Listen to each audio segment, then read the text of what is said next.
You're listening to the Shift Work Podcast, episode 73. Oftentimes, high performers find themselves reaching the end of what they would have considered to be their journey, only to find that the expectation wasn't the same as the result. Oftentimes, they find themselves stuck in constant procrastination, having trouble staying consistent, maybe even struggling in a relationship. Today, we talk about how to overcome many of those limiting beliefs, those self-doubts, and to apply practical tools that we can use to be a better version of ourselves. So stay tuned. Hi, I'm Luke Lehman, and you're listening to the only podcast for high-growth entrepreneurs rooted in business strategy and tactics as we discover the habits of high-performance leaders and dive deep into brain science. With over 2 decades leading high-performance teams, from fighter pilot to CEO, I'm excited to join you in your entrepreneurial journey. Shift the mindset needed to build your empire, keep more money in your pocket, and enjoy every day of the journey. Welcome to Shift Work. Hey, my friends. Welcome back to another episode of the Shift Work Podcast. I'm your host, Luke Lehman, and today I'm joined by my good friend, Heather Hakes, who has such an incredible story and such a powerful message. And she is going to literally change the way that you view your potential, the way that you believe that you can be successful today, the way that you view the world. And I'm excited to introduce her, but I'll give you just a little bit of insight about her. In 2017, she took a huge leap of faith and followed an intuitive nudge by waving goodbye to the corporate world, knowing there had to be a better reality. After quitting, she manifested a 6-figure payout and spent the next 2.5 years traveling the world. She's a coach, an author, and a host of the Mind Over Matter podcast. Today, she shares about the power of mindset and how to shift paradigms with lessons from her past and her teachers. She knows and believes that a shift in perception will literally change everything about your reality and what you believe to be true. Her vision is to help you to unlearn all of the false beliefs holding you in fear, lack, and limitation. And today we go over all kinds of things, and she gives all manners of practical tools that you can use in your life to begin to change the way that you perceive the world around you. Towards the end, we talk a lot about meditation. And if this is new to you, stick around. It's going to be something that's going to help truly unlock the next version of your life, the most powerful thing that you can do to gain some inner peace. So let's dive right in. Heather, welcome. I'm excited today for a couple of reasons, but as we kind of get into it, we started the show talking about imposter syndrome, procrastination, and the interesting thing, I know we're going to talk about mindset today, but that's really not how it shows up for people about what they say when we know that they're having challenges with their mindset. So before we jump right in, welcome. I'm excited for this conversation. Thank you for having me. It's nice to be on the flip side. So I was on your show recently, I guess actually probably not that recently, maybe a year or so ago, and it's fun to kind of wrap. But yep, you get to be on the hot seat today as we talk about some mindset stuff. And Heather, as I kind of start this thing off, I think about my own journey into business ownership. And from my background, having had a lot of success flying jets before, it really never came to me about the level that the mindset plays. And the real catalyst for me, when the turning point was, and I think I tell this story often, was I was sitting in my car in Cary, North Carolina, right before Thanksgiving, and I felt like I was having a heart attack. And I called my wife, and I'm like, I can't, but got stuff running down my arm. She's like, go to the hospital. I didn't. I went to an urgent care, and they're like, sir, that's anxiety, not a heart attack. It was kind of in that moment, Heather, that I really realized that the effect of cumulative stress had now taken a detriment on my body. So for me, the symptom of a lot of the trash that I had was the stress management, and then it manifesting as anxiety and then into my own body. When you think about it and the folks that you work with, how does it present? What symptoms do entrepreneurs have when shit's not going correctly? Well, here are the symptoms or problems that I hear. Number one, losing sleep, lack of sleep, waking up in the middle of the night, their head racing. Other ones tell me about how, they're just too analytical, always in their head. And stress is the number one cause of all dis-ease, the number one thing that sends people to the doctor. It's stress, which means it's mentally induced. Your mind is causing the effects in your life. So that's hard for me, to say that. I mean, it is easy for me now because I've been on the backside of it and I do a significant amount of self-coaching. But if I'm just new to this and I'm opening my mind to the fact that this disease could be disease, right? Did I say that? It's like, well, a lot of people hyphenate it, dis-ease. But what an interesting concept, because I think it actually truly is almost disease epidemic level, is that, something that goes undiagnosed that creates the dis-ease in your own life. If I'm just opening my mind to it, Heather, and I say, okay, this could be possible for me. It could be something that I'm actually doing to myself. What's the first step in the diagnosis, I guess, for you as you're coaching through someone that says, let's take a look at what's happening on the inside? Well, what I coach my clients through is really, it's just 4 main pillars. But the very first step in creating any change in your life is awareness. And so something I teach, I'm very visual. It's called the thought cycle. And here's how I want you to understand.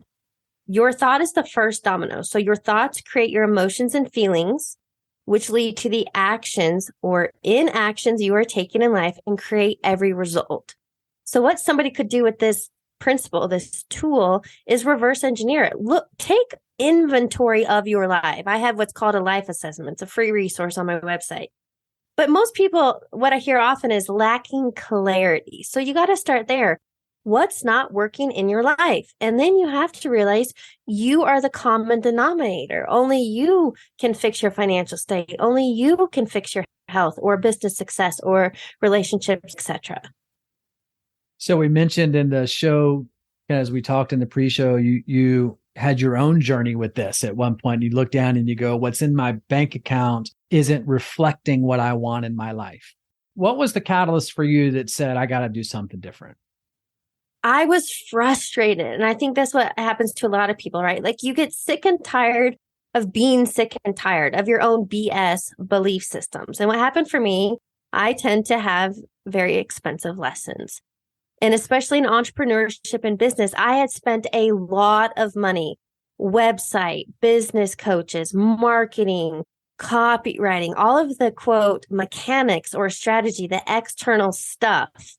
However, and after I finished a 12-month, this was the most expensive journey, but a 12-month group coaching business stuff on the strategy and mechanics, and I had a goose egg. I had zero ROI. I was pissed.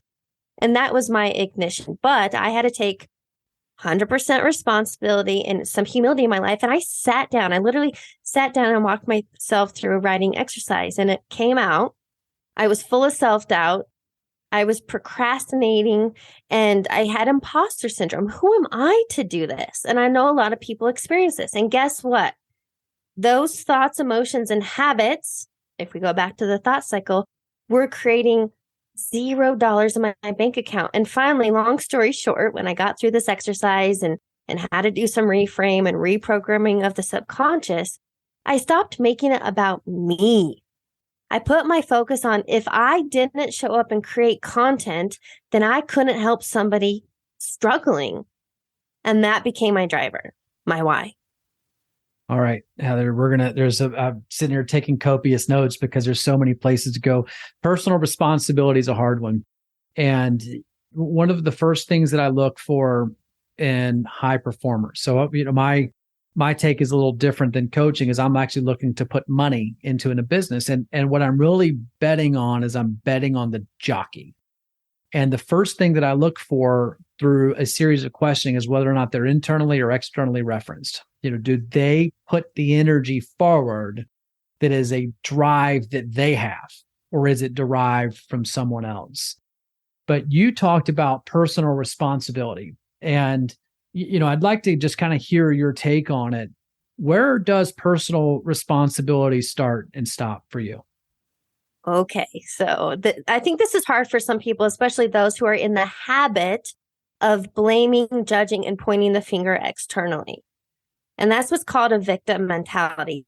anytime you give your power away and you're blaming an external circumstance for an internal state of mind or your current results, you've simply given your power away. As an example, a client of mine was bitching and complaining about his wife. She's ungrateful. She's always complaining.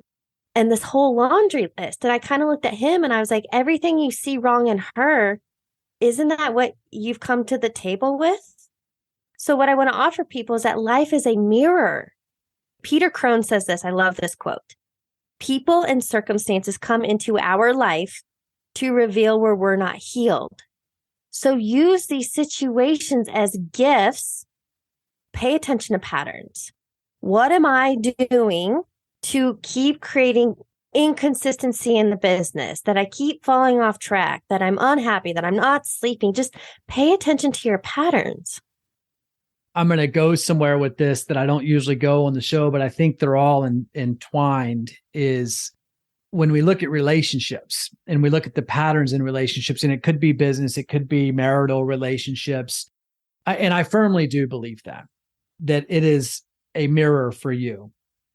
But when we look at those patterns and we look at those behaviors and we see things that show up in our lives that we haven't yet learned, if the fights keep occurring, if you have a business partner that you continue to have conflict with, or you and your partner continue to argue about the same shit, day in and day out, week in and week out, the naysayer. So, as I'm listening to this episode, I'm like, Heather, I got it. I got it. But you don't understand my partner because it really isn't my fault.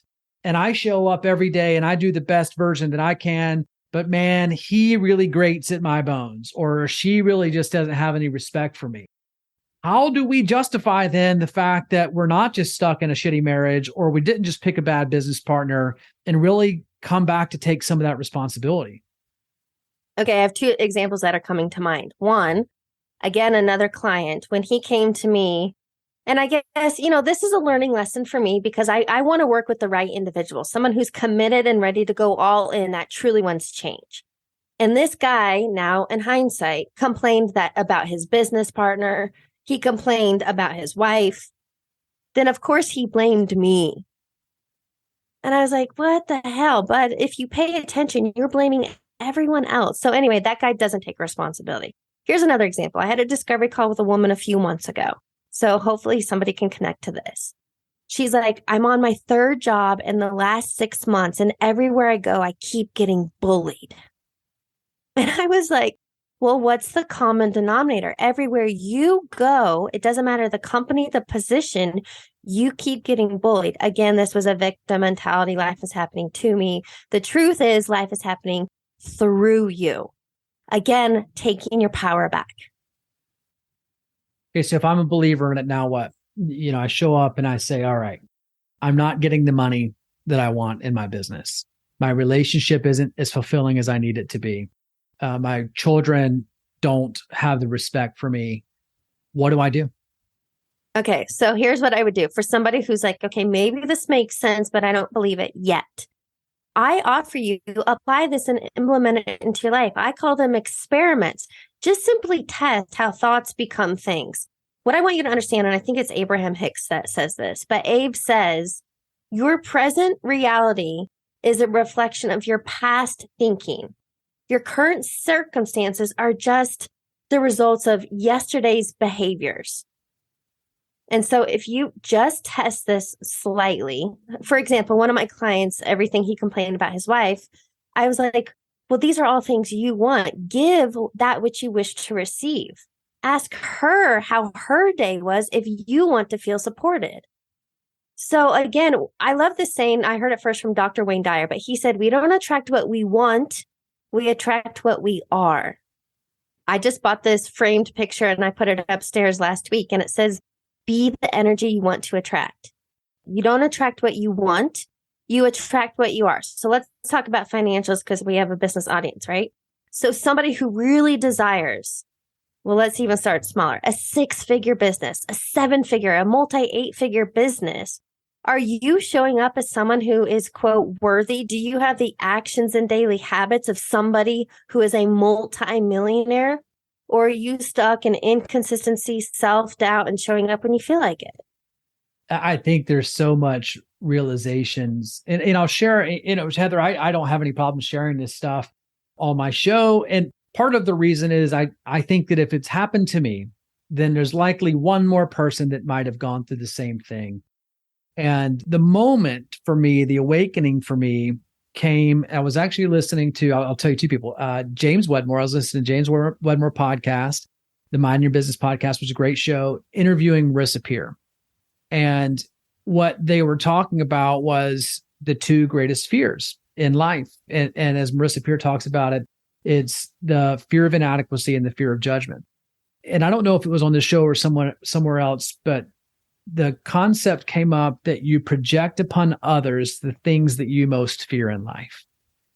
And I recall saying, I know it like it was, yesterday in Northwest Florida, and I was running and I literally broke down in tears on the side of the road when I had the realization that it was me.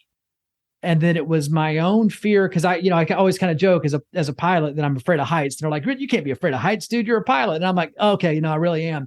But I'm not projecting my fear of heights. What I'm actually projecting as a high performer is my own fear of inadequacy. And that if I didn't put out enough, that I wouldn't be able to reap the rewards of it. And I was constantly, so for me, it wasn't procrastination. It was overperformance. I would work 12 or 14 hours a day as my habit because I was afraid of inadequacy. And that was such a hard realization for me, was that now I'm doing it for everyone else. And that's the way that I'm showing up for my employees, my spouse, my children.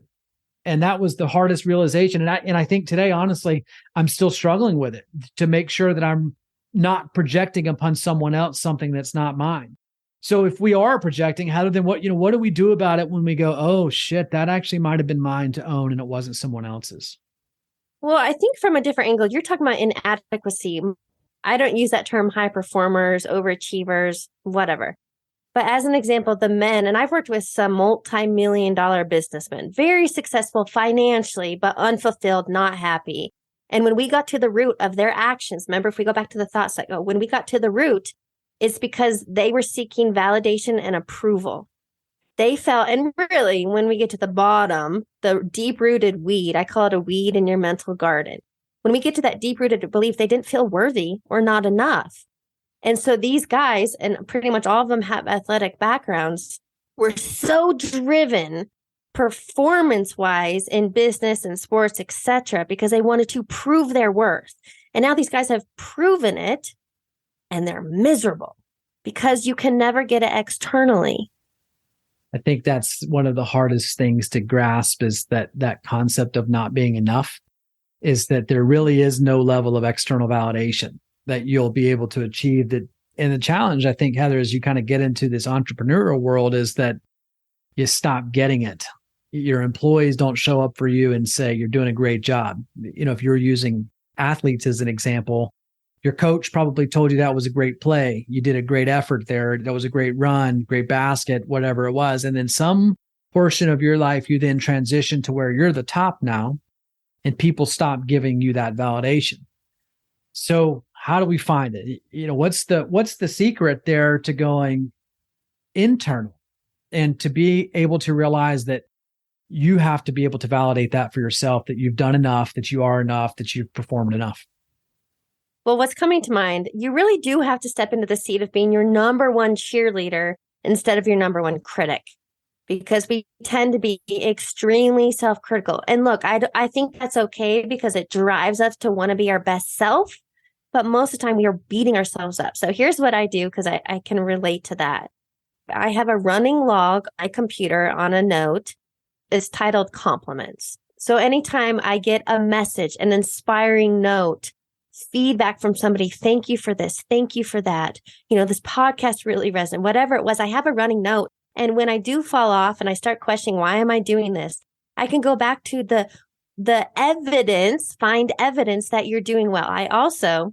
Do you happen to watch the show Selling Sunset on Netflix? No, I don't see it. So it's just this big Hollywood real estate agency. But here's what I love about what they do. So in their office, they have a big, huge golden bell with this big rope. And whenever they have a big close, because we're talking multi-million-dollar properties, when they have a big close, they get to go ring the bell. So what I did is I went and bought myself a little bell, like just a hand bell. It's a gold bell I have on my shelf from Amazon. And so I'm telling you, I had to start small to build the belief, to build the knowing. I got a new subscriber, ring the bell. I sign a new client, I ring the bell. Do you know what I mean? Like I'm constantly validating myself. Yeah, mine's a little, well, I guess it's still physical. Each day I write down my top 3 gratitudes, and it's the way that I start the day. And some days there's not so easy things to be thankful for. Some days it's literally, well, maybe I just woke up today. But as I change my state and I began to give myself energy associated with the positivity around me, then I can displace it. With kids that are 7 and 9 years old, there's a high likelihood on a morning that there's going to be an argument before we get out the door.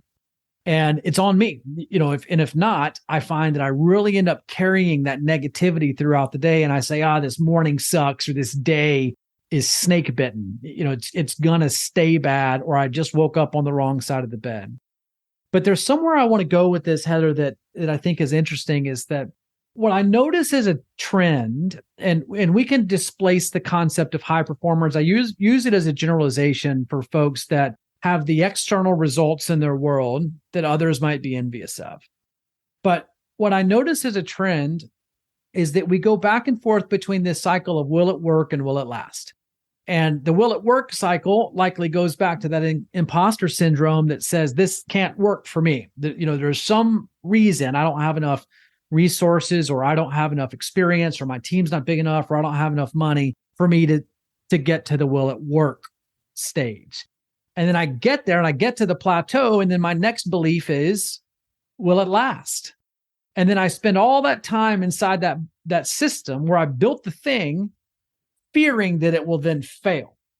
If we're stuck in that cycle of will it work, will it last, when do we feel like we can get ourselves out of it? Or how would you coach someone to get out of that cycle to just have faith? Well, for me, that's a yo-yo, or like an emotional roller coaster, right? The up and the down. So something I had my tech team help build, but we created personal KPIs. So a daily check-in my coaching clients get is, what was my energy today? Things that I'm grateful for. Where were my emotions? Because really this comes down to mental discipline and emotional regulation. If you can catch that thought before you down spiral and fall down the rabbit hole, then the amount of time that you're off track will be very short-lived. And look, this is just a pattern, aka habit. So if you have a habit of yo-yoing, maybe you need accountability. You got to find a thing that will help course correct you. But I also very much believe in self-accountability. Don't get to the point you're always relying on somebody else to change your internal state. So really, I think what I would boil that down to is mental discipline, emotional regulation. If you can do those, I think you're unstoppable. Okay, I can't. I really can't. No kidding. Emotional regulation is such a funny, it's tough, right? And I think for me, as I slow down, when I find myself in what I would consider to be a negative emotional state, and I think we can argue the merits of the negativity associated with emotions, but when I find myself in a limiting state, is to just slow down and to look for the root of it. But how do we really get to an emotional regulation state? Well, for you, what I would offer you if I were coaching you, you have a limiting belief. And I would, number one, stop telling that story. I can't do that. That's too hard. So stop telling that story. But I love this phrase. It's a good pattern interrupt. So say your negative thought, I can't do this. It's not for me. Up until now.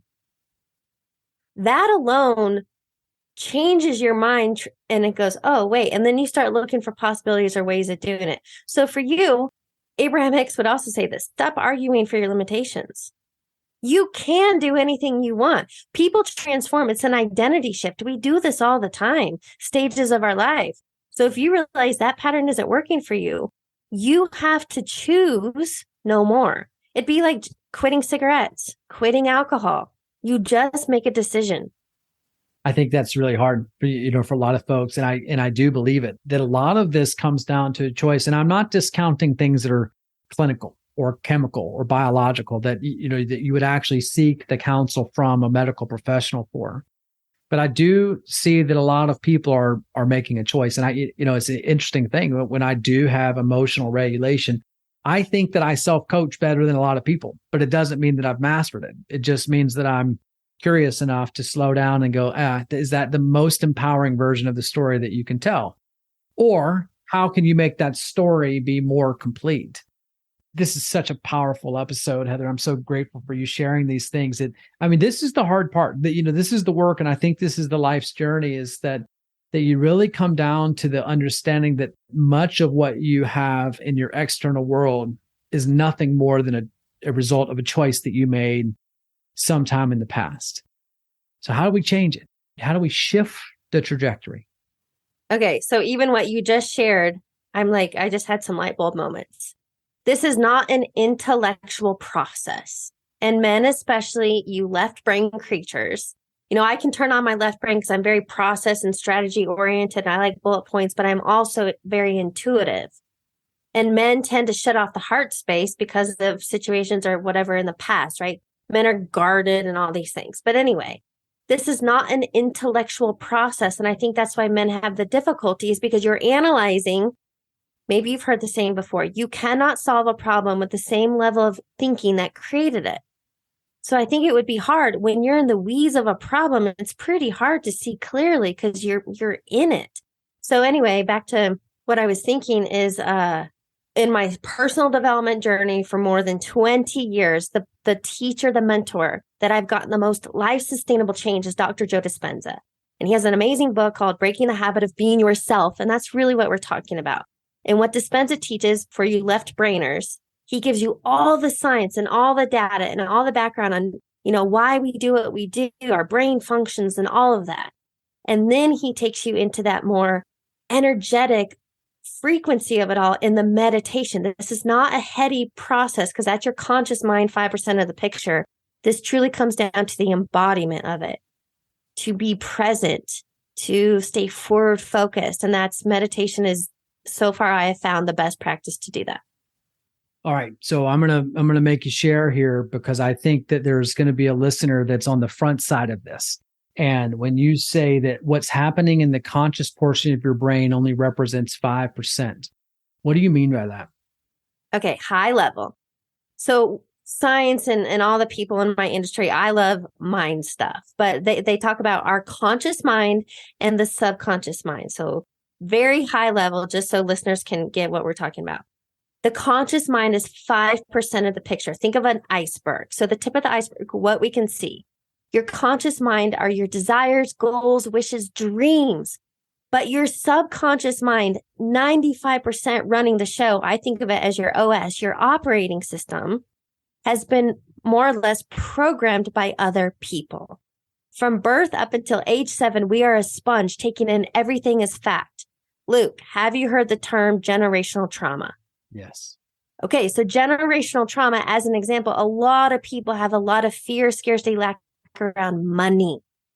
So if the money story in your home growing up was there's not enough, money doesn't grow on trees, whatever those limiting beliefs were, remember 0 to 7, we don't have an analytical mind yet. That's where you have young children, 7 and 9. That's where we learn modeling, quote, what love is. Like that's where a lot of the funk starts. And then we have life experiences, traumatic events, etc., where emotional things happened. And so we get fear-based. And it really is, if you want to get into the energetics, quantum physics of all this, which is what I love, it's trapped energy in the body. It's stagnant energy, which is keeping us in that funk, on that hamster wheel, going through the motions. And so that's the conscious mind, subconscious. So really what we're talking about, if you want to change a habit, a belief, a pattern, through the process of meditation, you can get past the analytical mind into the subconscious, the operating system, and literally, quote, reprogram, or I like to say plant new seeds.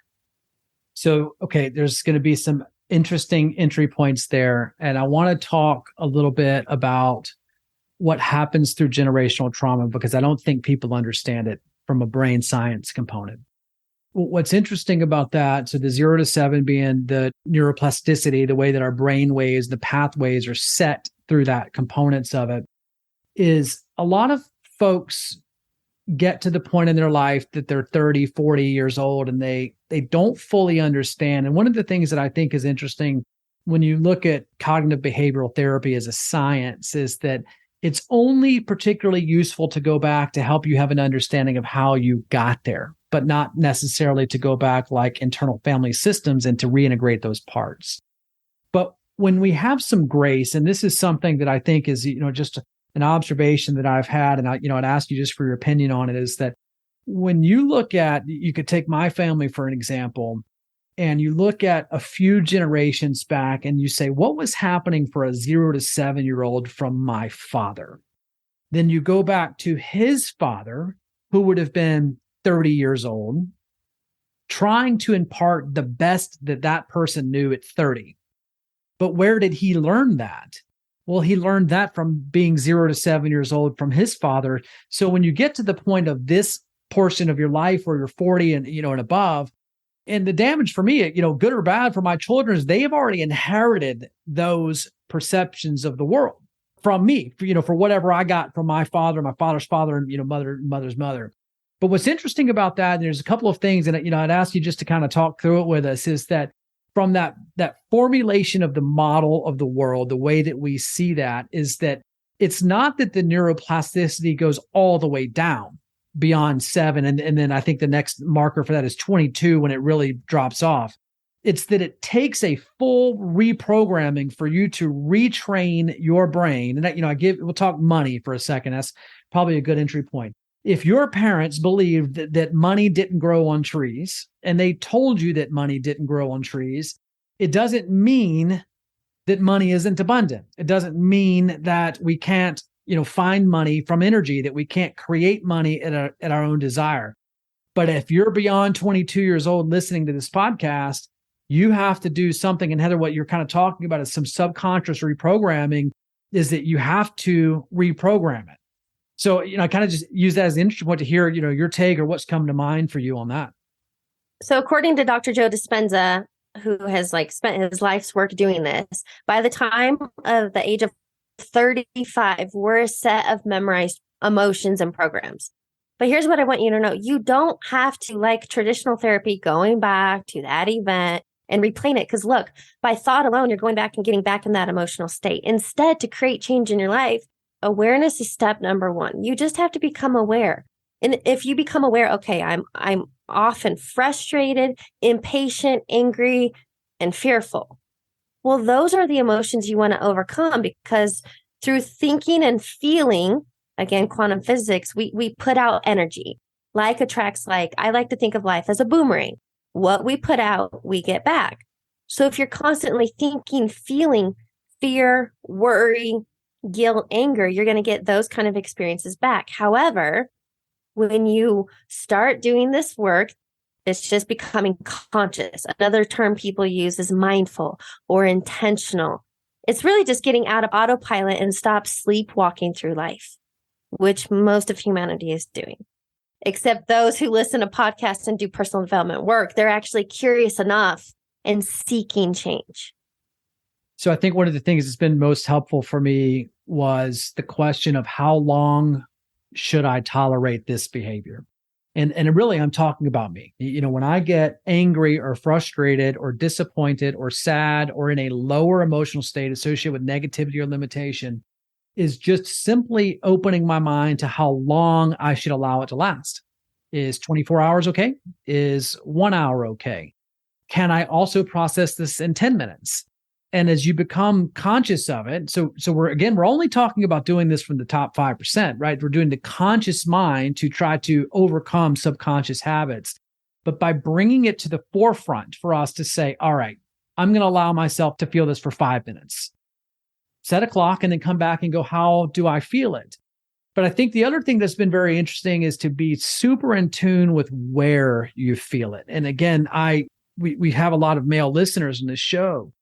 Is that when I began to feel where the discomfort is, if you say, all right, Luke, where do you feel? And I go, I actually feel it in my stomach.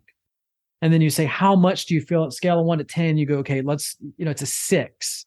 Is that when you can get present to it's in my chest, it's in my throat, it's in my head, that you can begin to feel where that discomfort is, and it becomes more real and it becomes more palpable and something that we can do something with, we can mold it. But I want to go back because we're not done on the subconscious yet. And you kind of talked about meditation. And again, I'm going to cater to the piece of the audience that hasn't done this yet. But when you get into the meditation, what's the entry point? Where should we start with a meditation practice? Time out. Before we go there, what's top of mind? I just want to touch on what you were just sharing. Men especially, you guys have been taught to suppress emotions. And men who are conditioned to go into the military can't feel, right? Like the heart is blocked because you got to fight for your life. So men especially push, resist. That's the term, resistance. And you're right. You have to feel it to heal it. So it's called a refractory period. If you get, quote, triggered, if you have road rage and you're pissed off because someone just cut you off, the refractory period is the amount that you stay in that emotional state. So look, I am not immune to this. I've been doing this work for years, but I am catching it, and my refractory periods are way shortened. And now, traffic still, I definitely get triggered, but it's a whole lot less because we never know if somebody's rushing to the hospital or who cares? Stop taking everything personally. And that's from one of my favorite books, The Four Agreements. But anyway, back to meditation, point of entry. If guys think meditation is too woo-woo, okay, let's just call it moments of stillness. If you can just create throughout your day moments of stillness. And to get started, I remember that's when my monkey mind gets into chaos. My to-do list, it's going crazy. And so something my mom taught me years ago was when the thoughts come in, think of them as clouds and let them pass by. If you're new to meditation, quote, sitting in stillness, you might really enjoy guided meditations, background soothing music. Another one people teach is to sit there and maybe listen to the noise of a fan. And the only point of, it's called a practice. The only point of meditation is to create that inner peace and stillness, to create some harmony within with your mind body, create that mind body connection, because otherwise we're so heady, living in a stressed out state, and nothing's going to change. And most people are seeking inner peace and freedom. What's interesting is it comes after something else for a lot of people. They've usually found success, or they've either found enough pain that they said that I'm willing to go do something else. Something has to give, right? I got to change something. And one of the things for me I found was that in my own meditation journey, and I think back early, I share on my podcast, my first one, I got into, I think, child's pose, and I fell asleep in like 30 seconds. I'm laying there on the floor with my arms spread out. I'm like, is this it? Is this it? No, that's not it.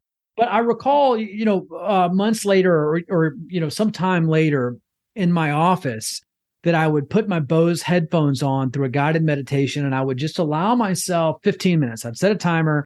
And I'd allow myself, if I fell asleep, I fell asleep, right? And what was interesting about that was that your body is telling you that your body is actually tired and you don't need meditation. You actually just need a rest. But what I found in that process was that I could still my mind for 30 seconds, 45 seconds, a minute. And, now I don't even know, because I don't really particularly keep track of it anymore, about the duration, but it's about the process. So I think one of the things as folks are entering into a meditative state is the willingness to surrender expectations and just to say, I'm just going to let it be what it is right now. I remember 5 minutes felt like a lifetime. I mean, it was torture. I remember one of my clients said, he's like, when I try to sit there, I feel like I'm crawling out of my skin. And those who can't find 5 minutes to meditate need an hour. But now the longest meditation I've done it's at a meditation retreat that I do. I'm actually going next weekend, 4 hours. And we start at 4 a.m. And I'm now at a state, and trust me, I was go, 7 days a week, jam-packed schedule. That's all I knew, living in high stress. A lot of people, that's become their MO, and they think it's okay. Just because it's your MO doesn't mean it's healthy. Now, I literally crave meditation. I crave the stillness and the peace because it feels so good. Something else I recommend is like an eye mask. I love my noise canceling headphones and an eye mask because you want sensory deprivation. Yeah. Heather, there's so much goodness, and I think that we could talk for hours. So I'm not going to do that today. We'll schedule another one. If folks want to learn a little bit more about you, I did see on your website that you have an assessment that they can take free that kind of goes through it. But how can people learn more about you? Best place to start is my website, heatherhakes.com. And also, again, just like you're doing an entry point is a podcast. Mine is Mind Over Matter. And we'll key that up in the show notes there. Heather, thank you for joining today. So much goodness. And I know there's just hours upon hours of content on your podcast that folks can learn more about it. So thank you for sharing your journey and your insight with us today. Thanks for having me.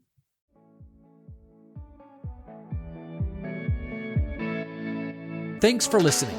If you found value in today's episode, please take the time to leave a review so that we can build our community of high-growth entrepreneurs.